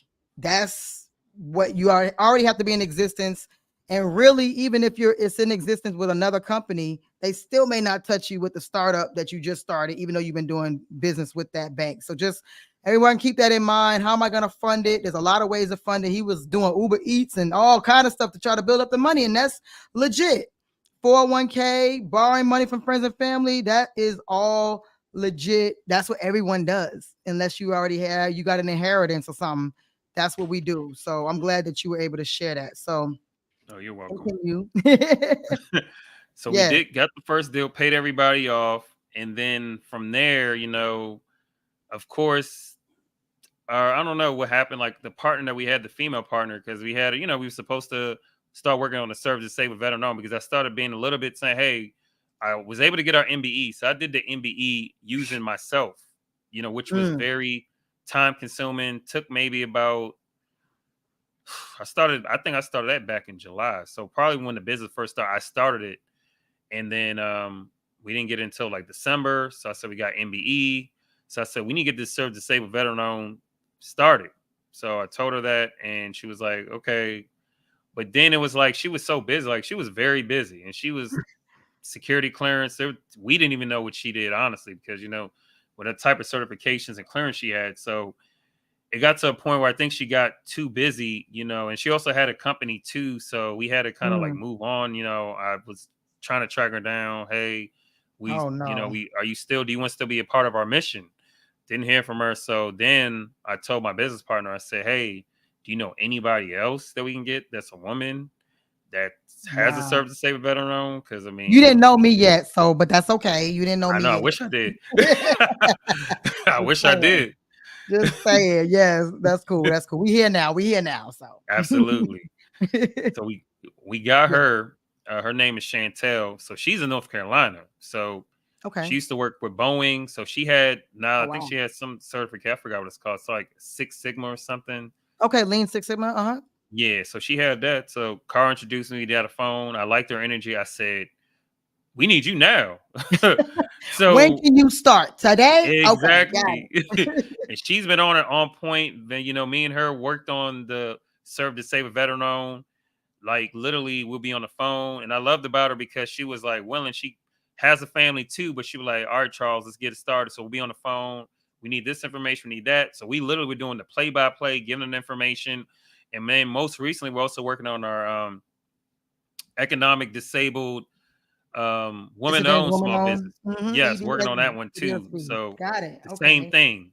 So we're working around the certifications because I was telling people, like, I know there are people out there in, the government contracting world that will say something like, oh, you don't need the certifications. And I'm like, yeah, you don't, but I mean, you're saying you can't say that in DC. You'll never get business in DC. Like that won't even Wow. happen in DC. Out of and it might be because they're not a state, but DC, you'll never get business in DC ever. Like Without a literally, they cert. don't without a cert. They literally would tell you because even when I got started in the industry, government contracting, I try to do my mentor. He was working with another company, so then he came on board to say we need to get the CBE. So we were trying to get stuff. And he said we need to get the CBE. So then we got it. Then it's when the floodgates open. So that's another thing I left out in the beginning when we Wow. got started. But DC, if you're doing business in DC, if you don't have CBE, you'll never do business with them on the government level. You can And do what's business. CBE? What's CBE Oh, again? I'm sorry. certified business enterprise. So this is what doing business with their local government. So like your MPD, when I mentioned Department of Motor Vehicle, they all fall under this CBE set aside, as they call it. And then there's another thing called DC supply schedule. So it's a two-part CBE. Yes, you have that, and that's just literally just for getting credit card orders. But then what another thing that comes Hey, into somebody play? asked that. Okay, yeah. All right, now we talk because this is new to me. You teaching me something. Okay. So the DC Yeah, supply schedule, that seems like it's almost like a comparison to the GSA schedule on the federal side.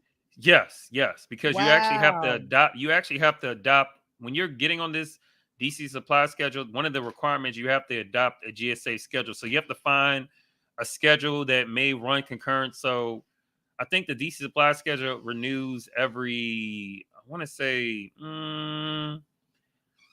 I think it's like 2 to 4 years. I'm not sure. That's not But you have bad. to, when you're adopting the GSA schedule, you have to find something that literally is not going to expire. Because what will happen is they'll look at that price and they're like, hey, we see the contract is expired. You're charging this price. You can't go try to charge this other price.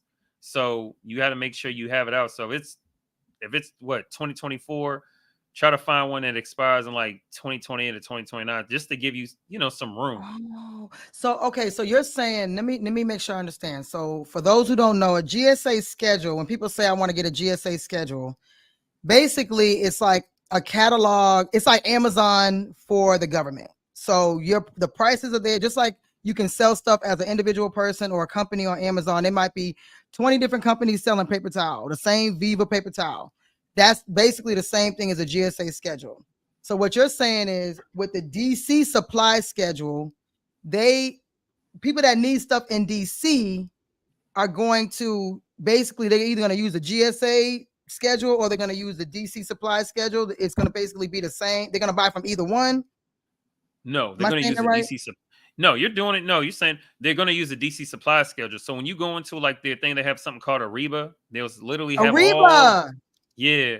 I All know their it is. solicitations, and if you read the fine print before you preview it, it's going to say CBE only, DB only, DC supply schedule set aside. So literally, a lot of the contracts say it, but if you don't have DC supply schedule, you're not going to be able to compete because they literally are so strict on it. They're like, okay, you may have won it, like, okay, so we see your CBE, but where's your DC supply schedule? Because and there's about 13, I think about 12 to 14 different categories. So you have medical supplies, office supplies, IT, Mobis, things like that, industrial, promotional. So you literally have to get as many schedules as you can that relate to what you do because that's what they're going to go off of. And if they don't see the DC supply schedule, then they're going to fork the deal to somebody else. So it's only for it's for products and services.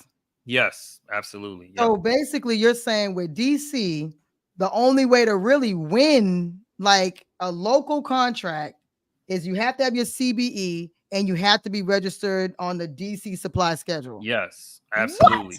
Look, I didn't even know that. I didn't even know that. Like, I've probably been over here spinning my wheels like hell, wondering why we didn't win nothing in DC. Didn't even know. And they won't tell you. Sometimes they will. Oh. Some of them they like you, they may, but some of them they're not going to tell you. It'll just be like, why did I win that contract? I feel like I came in low. Right. We probably had that conversation in one of our meetings. I was like, oh well, and just kept going instead of doing research like what you guys did, obviously. So on that same token, I know you said that you did some stuff with Maryland, or you prefer Maryland. I think you said that either before when we talked. DC. You DC, prefer DC. Well, based on this, because if no one else really knows what they're supposed to do like me, then you're like, I'm in there. So with you, I know you're getting your EDWOSB and you're getting the federal certification. So y'all, SDVOSB, EDWOSB, WOSB, those are all federal certifications. DBE, MBE, those are local certifications. And then this new thing that I just found out for with DC. So with that, do you feel that certifications, either federal and or local, are worth it, or which ones you feel like hold a higher weight? I feel like they are worth it because, and it also depends on your industry, and because, like I said, like DC, somebody can go ahead and say, hey, go bid. You can go bid and you'll have something, you'll have all this money to win this contract. But once they go into DC, they're going to realize quickly, like, hey, I'm not winning anything. And a lot of these guys that are telling people this, they didn't do their homework. They may be in a whole different state, but they don't know it. You come across someone like me, I'm like, oh, I could have told you that. You need a CB. You need DC supply schedule. You need to have an actual office in DC to even do business or have a place there. So DC is very strict. Y'all need an office. Look, okay, so Nightway said #CBE. So anyone that's trying to talk to Charles, because Sheena don't know, obviously. Talk to Charles because you need to have 50,000 things before you do DC. But the good thing is you pretty much like almost guarantee, nothing's guaranteed, but you're more likely to get a contract if you check these boxes. Yes. Like you pretty much. So Nightway, yeah, never mind. Yes to all. You need an office in DC, which is going to be, we're going to be in Charles's office because we can only afford partnering up with him. And then we're going to get the DC supply schedule and we're going to get the CBE cert. And this is just for DC. But I bet there's so many opportunities that come out. Yes, absolutely. And that's where a lot of our success, because what happens is, when what I was doing with the office supplies, we literally had sometimes deals, they would do POs and say, hey, we saw you were CBE, D supply schedule. Here you go. Here's 10,000. Purchase order. Literally, they would sole source it. So I tell people, you've been playing with me. You should have said that before this call. I would have already been like, yes, I am a testimony to what y'all said, because I didn't even know it was like that. Everybody, look, put #DC because we all about to get one of these contracts. Sorry, Charles. I hope nobody else is in IT, but my stuff won't be. My stuff won't be IT, so I won't be your direct competitor. But put #DC in the comments, okay? So that's great information. Yes, absolutely. Yeah. #DC. Yeah, so DC, they take care of you. I mean, you put a lot of money up front because, for the simple fact, like your business license, your How much Business is that? license. They're licensed for 2 years. I want to say it's like 100, I think. 2 years. It renews every 2 years. Oh, that's not. Oh, yeah, that's not bad. Okay, so with that, you guys aren't SDV or SB. You're not veteran owned. No, yeah, that's what we submitted. So we literally try to get everything in literally by August 1st because they're changing it all of a sudden. They're creating a new system. So they're trying to encouraging everybody to get our information in. So our stuff is in. All we had to do was submit our operating agreement. So we should have it any day now. We already got the call reviewed. The only thing they dinged us for was, hey, we need an operating agreement. Shows, your female partner's percentage, shows your percentage, signed document by you guys. Because I try to use a template that I had that I used for Maryland that they gave me when I was getting our MBE. So we're pretty Mhm. much literally at the finish line with them. So it's just a waiting game. In the ED one, WSOB, I mean, I think the only thing was a female partner was just putting the tax, getting her tax information in and things like that. So So balls in you her court for that one. Okay, yeah, and you guys picked a good time because that woman owned was on pause for like 10 months.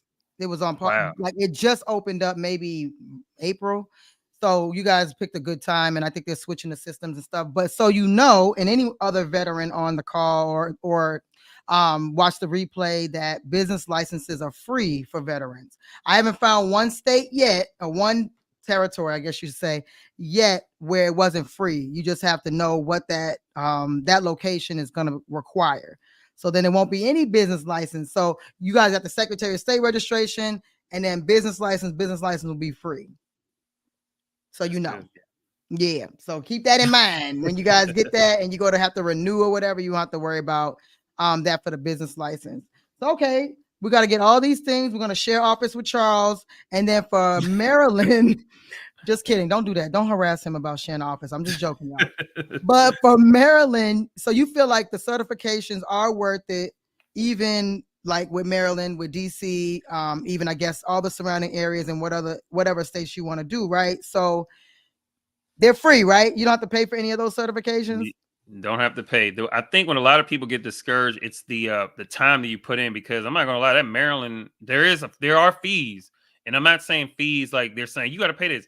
It's the notaries. So I mean, I remember Oh, they were like 4 documents. That was like $28 money that I was like, whoop, when they go do some Instacart, because at the time the business wasn't profiting, and I was already putting out a carved out a portion of my check from the 9 to 5 to finance the business bills. So I was like, well, I got to get some other money while I'm doing it. So I would get stuff notarized and things like that. So with Maryland, since having an MBA, I mean, the issue I have with Maryland, and this is the thing, I talked to a lot of people also in my space, and I go to a lot of networking events, and they said the same thing that I said. Because the issue is they have this thing, it's called a limited master contractor list. Problem is it doesn't open up until 2026. So really what you have to do, which I didn't think about, which I don't mind doing, is they said email some of the people on there, just subcontract. So that's what I'm ah, actually going to do. Let them know, hey, if you win this deal, shoot, we get a percentage. We could use my line of credit, if that's whatever, however you want to do it. Of course, we're gonna have the paperwork and in play, because we're not going to get duped, because a lot of people came before me where I was looking at a lot of YouTube videos, reading stuff, and a lot of people talk about the scare, the scares, how they were burnt by a bigger company where yeah. everything was in writing, or something was missed out or left out, and they had to eat it. And we're not in the business to eat it. None of my partner, we're like, we ain't eating nothing up. You know, So money. I want my money. exactly. So So that's a good point. Leading into, so let me say something about notary real quick. So your bank does a new notary for free? found that out later. Chase, Ah, there's a girl that was doing some of my notary, but issue is that bank is literally probably 30 minutes away. My bank, they don't have anybody. So they were okay. So utilizing her to use it. But she's like, I'm not gonna renew this because I'm not getting paid for this. So I was in my look, mind, I was like, I'll pay for it. and I did that because especially when we were notarizing stuff during COVID, I had to go through that drive-through, and they're like, "What are these documents?" Like 80 documents. I'm like, "Look, just notarize the document. I got stuff to do." But then I decided to put my employees through the notary. It's not even a class. It's literally just you got a Nice. endorsement. So I brought my notary in house because to that Smart. point it can get very expensive. But then if you have a major bank, usually you'll be okay. Like a Wells Fargo, Bank of America, usually they'll have somebody on site. You just have to bank with them to get it for free. But now you know, so live and learn. And then as far as the master list with subbing, and you were mentioning that sometimes people get burned by that. Yes, we all know that just because there's stuff in writing, sometimes it's not worth the paper that it's printed on, because they'll just fight you until you run out of money, if you even have any money to begin with. But then, like, so what that is, the master list is all the vendors that the agency says they're going to use, right? Yep. And you're saying it's locked usually for years at a time. Yeah, till Yeah. 2026 to go on there. So, like, even our first deal we won, we literally had to so when you're doing business in Emma, like Maryland, you literally got to read, because sometimes they'll say limited master contract list, and they use like these acronyms like PORF, MOPE, like different acronyms. So I had to get schooled by another government one of the government employees. I said, "Hey, what do these acronyms mean?" She told me. She said, "If you ever see these, don't bid. These are for limited master contractors. So you need to go after deals that, she said, go after deals that don't have that." So I said, "Okay." So now it's a little bit more legwork, because I was comb through deals. Could be a good deal, but I can't bid on it because I'm not a limited master contractor. So I found some. There's this. Oh, Yeah, there's one that. okay, so they have to bid again. Like if you're not on that list, that's only for the people on that list. Yes. The Yes. PORF or whatever. That's Yeah, just a weird word. acronym. Yeah, it's an acronym, because all of Got them, it. depending on the IT service, they'll say PORF could stand for software, TOP could stand for telecommunications, M could stand for management or software or something. So that's literally how Maryland does it. DC don't do Oh, that. that's how you know. See, every state is different. So I'll give my quick opinion about local. Okay, so it all depends on where you are. Like you said earlier in the video, that women owned seems to be prevalent in your area, in the DMV area, or at least Yes, you said just for Maryland, really, right? That you saw, or DC, DC to DC, Maryland, DC. DC. Okay, so women contracts were more prevalent there. So it depends on what state you're in. And then I know Nightway, he's in overseas, so I don't know what they're doing overseas, but Oh Lord. really, the certification, he's doing great too. I'm so proud. I can't wait. I can get him on the channel. But with that, knowing what certifications are really heavy in your area, I know up in New York, the DBE, or excuse me, the MBE, which the MBE is one of the only ones that cross over to corporate too. So corporate Mm, contracting use MBE, but also local contracts. Some states use MBE. So like in New York, MBE is heavy. You cannot be awarded a contract without subbing some work out to an MBE, period, in mm, certain areas. Yeah, I'm telling your business night way. Sure am. Yep, he's doing great. So, but then like down here, the federal certifications are not as strong. The mm, local city and county certifications are better here. Like there's one called like the local small business enterprise, LSBE. That's here in DeKalb County. They have this City of Atlanta certification. Those are like the most powerful certifications I have. wow. And Nice. there's nowhere else, obviously. It's not even the state one. So you feel like obviously you can't do work in DC without them. And Yes. then you've already seen that you've kind of come to a halt when it came to the women owned. So also, why do you feel like, just in general, why local contracting is maybe better than federal? Because you were pounding the pavement with your other company. You was like, hey y'all, you on two phones. Like, I'm calling the Smithsonian, you were calling the public library, you were calling the city hall. You were like, hey, what's up? But then you switch over to this and it's like you're in the local area. So how do you feel about each one, and which one's more powerful? Well, I would say, I say like right now, local area. I would say, like, I mean, they're easier. I mean, there's an easier barrier to entry. I'll say that. As long as your business is set up, they're easier. You have the certifications. I mean, with Maryland, it's like we got the MBE, we're DBE, SBE, we have all that, but it's like I don't really see the amount of time that I put in getting the paperwork, I haven't really seen anything because a lot of the contracts, they don't exercise that. And here's another trick with Maryland. So if they do exercise the MBE, this is where I was saying it's limited master contractor. It'll be like limited master contractors only. SBR is another thing that we have called Small Business Reserve, which we are. And it's like, and I actually talked to a contract officer and they explained, they said, well, we only going to exercise the SBR if and only if we can't find somebody who could sell this product at the limited master contractor level.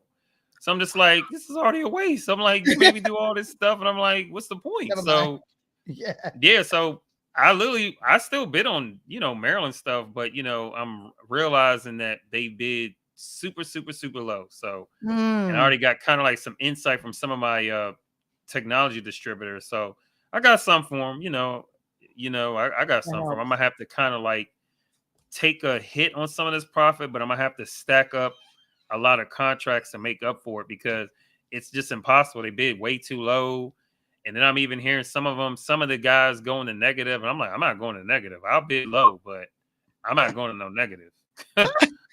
Not in this lifetime. Okay, so that's interesting too, because what you're saying is you are gonna, just to get the contract, and you're gonna do like how they did in War Dogs, where they're like, look, these crumbs add up. So you're looking at the Walmart method essentially, instead of like the Starbucks method, where if you get enough of these, that the money's gonna be flowing in. And what you're doing, if it's easy enough, you're already in the industry, you understand what you're talking about, your partners understand what you're talking about, you're not going into rocket science where you're like, I have no idea what to do, and you understand the pricing, then you understand the pricing. Obviously, if you're saying like, I know I'm not going to go into the negative, so let me do these numbers, right? Yeah. So if you're already doing that, and you know that I want to just get multiple contracts, is that like pretty much the plan that you had? Or is it like if you're able to go outside of your state, you're willing to do that? Because I haven't heard you really talk about going outside of your state, but with having the multiple ones, was that like something that you guys are just going to try to go for forever until whenever? Or are you looking for like those big paydays where you can, even if it's outside of the state? Yeah, to me, it doesn't matter. I mean, I'm glad you mentioned that. We are actually working on one out of state one that I was invited to. But see, and the thing about it too, this is another side of also like having partners and stuff like that. So I have partners, I have different technology partners where it's almost like a referral. So I may not want to take on this.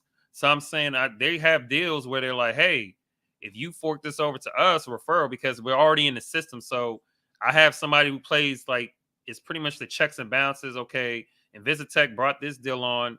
This is XYZ partner. When that deal's paid, we're going to pay you because you brought it to them X amount of money. So I'm working I like that. Yeah, I'm working on a deal right now for it's a UCAS deal. So Unified Communications deal. I think this opportunity came across my desk.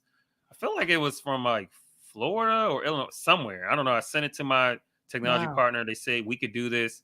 And I say, look, I don't want to touch anything on this one. I'm literally forking it over to you guys for referral. They said, Charles, no problem. Boom, we did a meeting. So that's one I'm working on right now. So we don't mind doing it, but my focus was, I was like, let's build success in our own backyard, DC, Maryland, Virginia.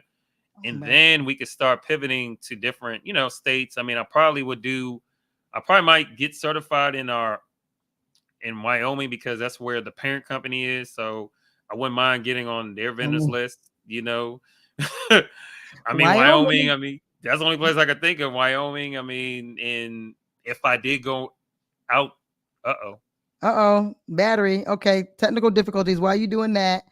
Sorry about that. No, you're fine. Oh, I like how it shows. No worries. No worries. And you're good, right? I can just keep going. So, yeah, you can keep going. Sorry about that. No worries at all. So in the own backyard, I preach that quite a bit, that if you are in an area, why not be an expert in the area in which you are? Like really start there so you can reach out and touch people, so you can build connections there. That's one of the things that why I started out. I wanted to be able, since I was doing services, especially, I wanted to be able to go out and reach out and touch these people, or if I had to jump in and do the contract, then I could jump in and do the contract. So that was really, really important to me. And then we're gonna have Kimberly said, having worked at the DC Council, I understand the complexities. Heck, I use Mozilla to load documents. Girl, I feel you. That's how it was when I worked for the government as well. It was exactly like that. It's like, so we can only use this one program to download documents. That is so crazy. And you can still hear me, right, Charles? Yeah, I can still hear you, and I can see you too. Oh, you can see me? We can't see you. I know, apologize. We're working on some technical difficulties. No worries, no worries. So I'm gonna ask you the question. So Nightway says, my question is for Mr. Charles. Have you ever done any contracts for president elections, any equipment they use or services? That's a great question.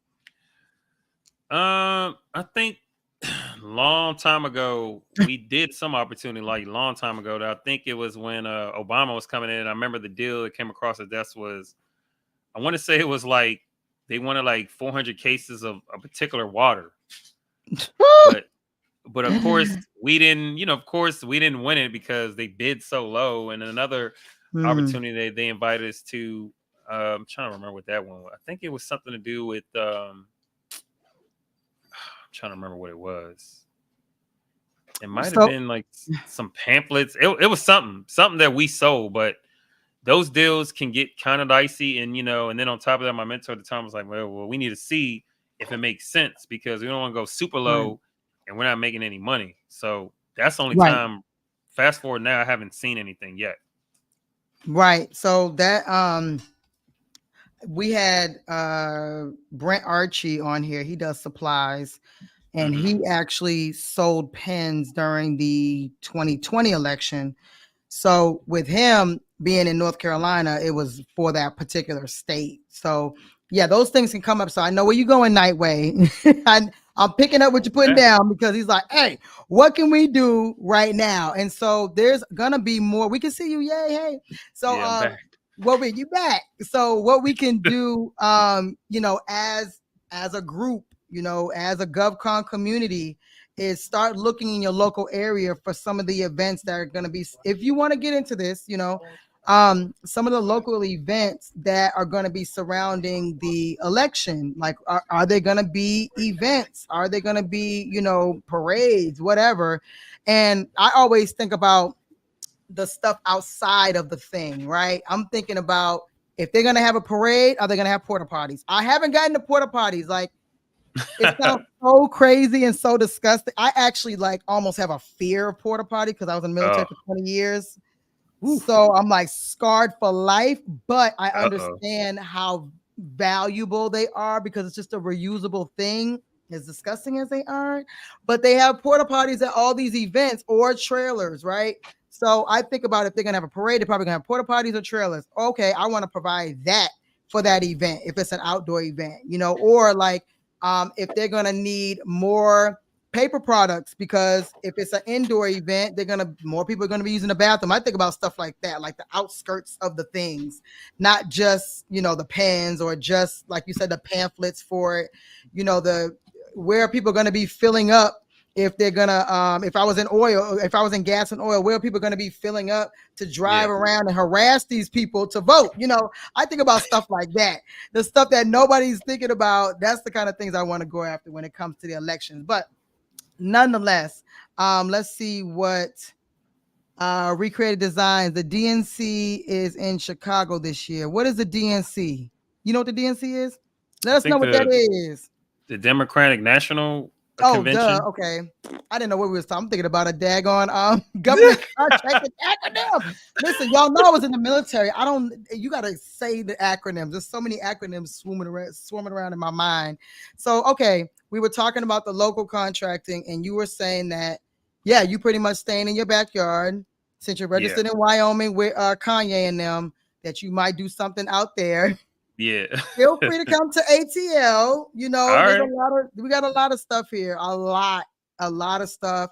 And I'm hearing, if anyone in here is from Texas, I'm hearing Houston, and I guess it's mainly Houston, and I don't know about Dallas, but Houston is a humongous city, and they're doing a lot of building and stuff like that there. So if you're in the Houston area and you're, looking to do more stuff, I'm just hearing there's a lot of stuff going on. So, hey, products, services, whatever. Porta potties for the construction workers, you know what I'm Yeah, saying? absolutely. Yeah. See, there they go. But yeah, continue. So continue. You're working in your backyard and building those connections. You said you go to a lot of networking events. Are they local? Yeah, a lot of locals. So there'll be like, there'll be like vendor events. You meet the vendors, opportunities, just things just to kind of like shake hands and stuff like that. So it's also good because you put yourself out there because, as you're noticing in government contracting, it's sometimes, my mentor used to always say this, and it still sticks with me. He would say sometimes your visibility can be better than your ability. So my thing is like, Ooh, yeah, he said this visibility. I like that. can I be better love than that. your ability. So I would show face to the point where they know who I am. Like, oh, that's the guy. Like when we were doing office supplies, oh, that's a ABS. Oh, hey, we used to have our company shirts with the logo and things like that. With Invisitech, we haven't got there yet, but I am thinking about it. Yeah. Not thinking about it. We are going to invest in that. We just haven't got to that point, but definitely we're going to have some company shirts, Oh yeah. and use the same mindset that I used to do back in the day to kind of like, build the brand awareness, show face so they know who we are. Ain't nothing like having that shirt on. Cause I remember when I was doing real estate and I was meeting with a guy and I just had on like maybe a regular polo shirt, I'm not sure.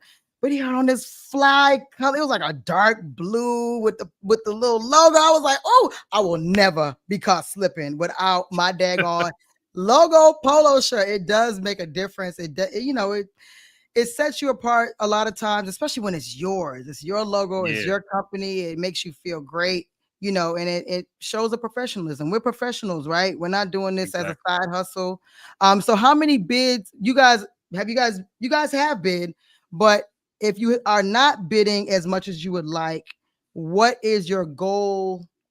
If it's not, I know you probably try to build relationships and get sole source, but if you're talking about bidding, how many bids per month or per week do you guys think that you might want to try to go after? If everything, all the stars align. Well, right now we do based on because right now we're just doing business. Right now it's Maryland. We haven't gotten DC. We're still working on DC, but Gotcha. I would say Maryland for bids that we can go after. I mean, right now we're averaging. I want to say probably like about 5 to 7. We're A still month? working on. Yeah, yep, 5 to 7 a month because there's this That's more than one. one a week. Exactly. There's this one agency that they put out a lot of software deals. So when I see her, Wow. and she knows me because I'm on all the pre-bid conferences now, so she'll know me like, "Hey, Mr. Angler," like, "Hey, Miss Campbell." So That's I what I'm talking about. literally, yeah. So I'm like, eventually, it's like we're gonna win. But I'm literally trying to get those credit card orders because another thing too, Maryland, when we got this certification, that was the reason why I wanted to get the certification. They said, "Hey, we can't do business with you guys or credit cards unless you have the MBE." I'm like, "Okay, got the MBE. What's going on?" But Right. still no credit cards. Like, what's going on? Because I was like, you do know credit cards can offset a lot of expenses because I'm tired of coming out of my pocket. My bit the 9 to 5, and what I'm doing now is basically supporting it. So I'm trying to switch it off where credit card orders or contra something can just get this kind of like burden Pop. off me. So No, that's I what we're get. working on. Yeah, we're still working on that. So hopefully we'll get some. So about 5 to 7 bids. That's a We're lot, kind of yo. That's a lot. yeah, it That's a is. And we lot. got this. That's more than one a week for those who have not calculated that. And I'm sure it probably is, sometimes it might be more. So with Yeah. that, those who go out here and bid and you're like, I bid on one this month. You did one a month. They're doing 5 to 7 at a minimum a month. There was one point Yeah. when we were doing about 5 a week. That was Ooh. treacherous. My team was about to quit. I was like, okay, I gotta stop this because I was like, Look. bid, bid, bid, bid, bid. But then it's like, what's the return? Because then we're making mistakes because everybody's wore out and stuff like that. So that is quite a bit, but you're also doing the other things. You're networking, Hmm. you're being noticed by an agency, a couple of agencies where they know you by name, they know what you do. That's what it is. Everybody's supposed to know what you do. Everybody, right? And I know people feel weird about that or get over it. Get over yourself. Okay, because you need to just go out here, just like y'all be talking about your little children on Facebook. Do the same. This is your child. Your business is your child. It's the same type of braggadocious nature you need to have. Love your baby. And if you don't love your baby, you don't need to be a business owner. That's just a fact. And that's a harsh reality. A lot of people are like, well, I'm not going to spend money. You made it very clear. I'm going to spend money, but I ain't trying to lose no money. That's Exactly. you go into it with that. Are we going to lose money sometimes? Of course. That's never the goal though. But you're like, I know I got to spend money. You put the whole idea on your back by telling your family that loves you dearly, I'm going to get your money back. That's a lot. Exactly. That's a lot. Yeah. Yeah. Especially they were That's right. hounding you. You're like, it ain't even been 30 days. What y'all want from me? Exactly. Literally, they were saying it. I'm like, where's the money? I'm like, I got just give me some time. I'm like, just give me some time. I'm like, I'm getting the money. Right. It's been 2 days. But that's important to know because, like, us as entrepreneurs, clearly you are born entrepreneurs. So you just like, nah, it'll work out. And you're setting up strategic plans to make sure you have, things are easier every time you do it. But you're doing all the things, and that's really important to keep that in your mind. Like, it's not just bidding, it's not just being at all the site visits or the what is it called, pre-bid meetings, conferences. Yeah. pre-bid conferences. It's not just, it's so many things. You're trying to subcontract, you're trying to do all the stuff. So I really appreciate how you're just like, yep, doing that, because one day it could be that big deal where you're like, I'm about to sell and move to Jamaica, or is there, a couple of deals to get you to a certain point at a certain age, So Yeah. So the thing I want to because we got about 9 minutes, y'all. So if Wow. you Well, got we good on time. Okay. I love this. y'all feel free to ask questions, okay? Because we're about to close it out in a few.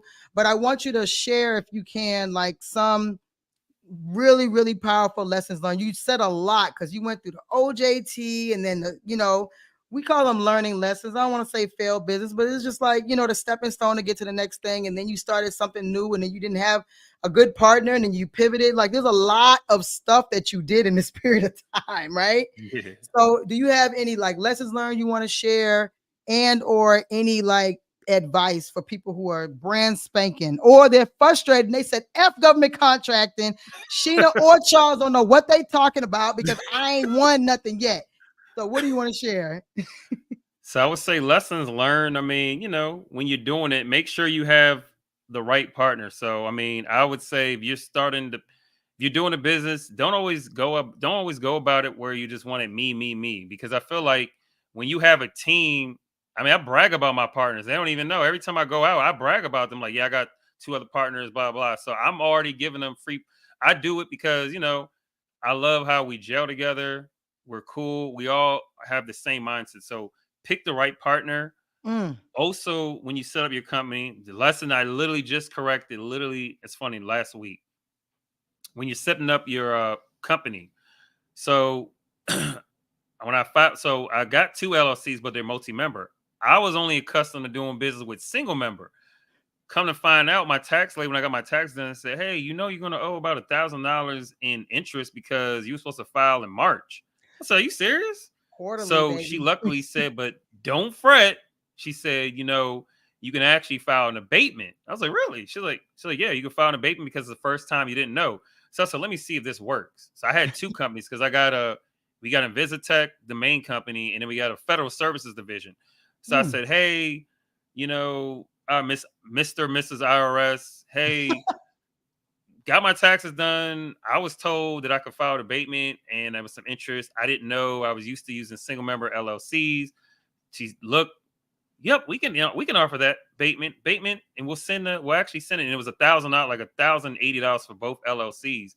And they were just, so went right there. They said, "We'll send you the confirmation via to the office." I was like, "Whew, thank goodness." To deduct so you wouldn't owe. They erased it. Yeah. Look at Yep. God. That is Yeah. like, how much did that go up to? Because some of us need some help when it comes to these taxes. So I will find out, y'all. Look up abatement on the IRS website. Okay. That Yes. is a nugget and a half right there. because when you get your EIN number, they'll show you, depending on how you set it up, you'll see on the bottom, which I've seen it, but I didn't really pay attention. It clearly says a date must be filed before 3/15, must be filed before blah, blah, blah. So the date is right there. So it was nothing, I couldn't have lied and said, oh, I didn't see it. Oh, well, it was right there when you print out the EIN number. So that's nobody a learning reads lesson. that document. We're like, what's the number? And we don't even know, half of us don't know the number. But I got you. Yes. Yeah. But that's good. So that's something that the IRS is allowing you to do. Okay. Yeah. Awesome. And then advice I would say, this government contract journey, I mean, you have to set yourself. It's not an easy thing. And don't be caught off. Don't be looking at all these people like in government. The people, I think the people are saying, oh man, this is the lifestyle, blah, blah. It takes time. So they, like I said, I had to put in, I took me almost about 6 years to actually see money that I kind of like matched up to a 9 to 5. And then maybe 7 to 8 to actually see like money where I was making probably more at the point, maybe at the time more than my mom, because at that time I was making 120. I made 120 at the time before. This was like the last before the post-COVID, started creep in. So wow. So it's a lot of work you got to put into, and study the craft. I literally was looking up people in my industry. I would see all the videos. I still do it today. I look at their videos, follow them on LinkedIn, see what they're doing, take some verbiage from them. I took verbiage from Sheena. Everybody. Anybody in government contracting, I took something from you guys and then just matched it with what I had and just put it together. So that's the main thing. Study the people that are there before you, read their stories, look at their interviews, and just find good people is another advice I would say. Don't get caught up in the whole, I think it's the middleman approach. It works, but it's just subcontracting. It's just subcontracting. Exactly. I mean, it's subcontract, but don't get caught up where, you're like, oh, I got to find this person, because it literally is going to be a headache. We did it. I tried it in the old company. We didn't even know what it was called. We just thought it was, I knew somebody who can do installations. I said, hey, how much? What was your price? He gave me his price. We put bare minimum on top. He would do the work, but it came from our company, because when they saw it, like, oh, he represents us. And if you're doing it, you would want to focus on smaller companies. Don't use the bigger companies, because bigger companies, they said it to us. Like I remember helping my mentor out with his company. We went after some stuff on sam.gov just to see what this whole hoopla was. Guy literally said, hey man, I'm literally looking at it. Can't help you. We don't do subcontract. And a lot of them think it's beneath them too. So that's another thing you're going to run into. Yes. No, I love that, because I preach that too, that it's not going to always be it could be like a larger than you company. Like let's say maybe 5-10 million, or it could be a mom and pop where, just like you said you do now, I'm not doing this paperwork, period.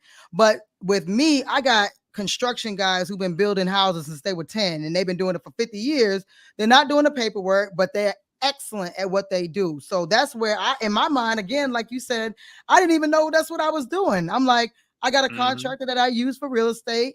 He knows what he's talking about. I'll do the paperwork because he's older, and boom, they execute, and they did it, flawlessly. And people want to use that word, but they think that it's just, I'm going to just find someone and just close my eyes and just, press a daggone number and just hope that it works out, when you really have to understand that this person is representing your company. And especially if you're in a different state, hell, even if you're not in a different state and you can't go check up on what they're doing, they're representing your company and you don't know them at all. Hopefully it works out.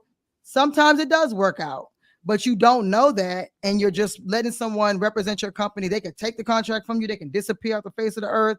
So many things can happen, right?